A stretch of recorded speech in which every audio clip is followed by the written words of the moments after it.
Hello అండి, నా పేరు doctor Garlapati Shivasrikar, consultant orthopaedic trauma, joint replacement and arthroscopy surgeon, Sri Prathima hospitals, Guntur. నేను మీకు ఈ రోజు చెప్పబోయే topic long term pain medication ఏది వాడచ్చు, ఇది వాడితే సేఫా కాదా అని మాట్లాడతాను. నాకు చాలా మంది పేషెంట్స్ ఓపీడీలో వచ్చినప్పుడు బాగా 4th స్టేజ్ నీ ఆర్థరైటిస్ గానీ, అంటే ఆస్టియో ఆర్థరైటిస్, ఈ షోల్డర్ పెరి ఆర్థరైటిస్ షోల్డర్ అంటాం, అంటే గూడు కూడా చుట్టూ ఉన్న కండరాలు అండ్ బాల్ కప్పు అన్ని అరిగిపోయి ఉంటది. నెక్స్ట్ వీళ్ళకున్న ఆప్షన్ లిటరేచర్ ప్రకారం గానీ ఆర్ వీళ్ళకి కంఫర్ట్ ఇచ్చేది గానీ సర్జరీయే ఉంటది. కానీ వాళ్ళ ఆర్థిక ఇబ్బందుల వల్ల, లేకపోతే వాళ్ళ వయసు రీత్యా ఉన్న ఇబ్బందుల వల్ల, ఆర్ కొంతమందికి సర్జరీ ఫిట్నెస్ లేక మెడికల్ మేనేజ్మెంట్ ఇవ్వండి అయ్యా, మేము మేనేజ్ చేసుకోవాలి అని అడుగుతూ ఉంటారు. అండ్ కొంతమంది ఇట్లా ఈ మెడిసిన్స్ చాలా రోజులు వేసుకుంటా ఉంటే కిడ్నీలో రాళ్ళు వస్తాయి అయ్యా, అవి రాకుండా ఉండే మందులు ఇవ్వండి అని అడుగుతూ ఉంటారు. NSAIDs are pain management medication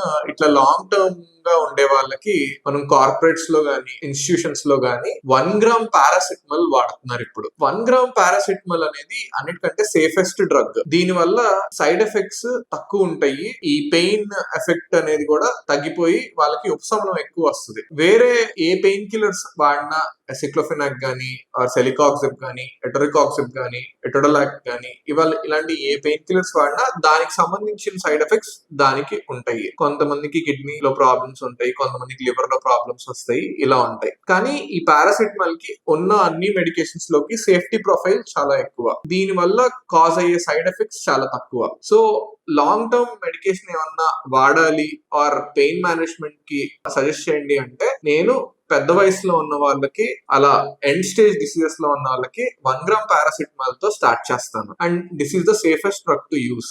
thank you.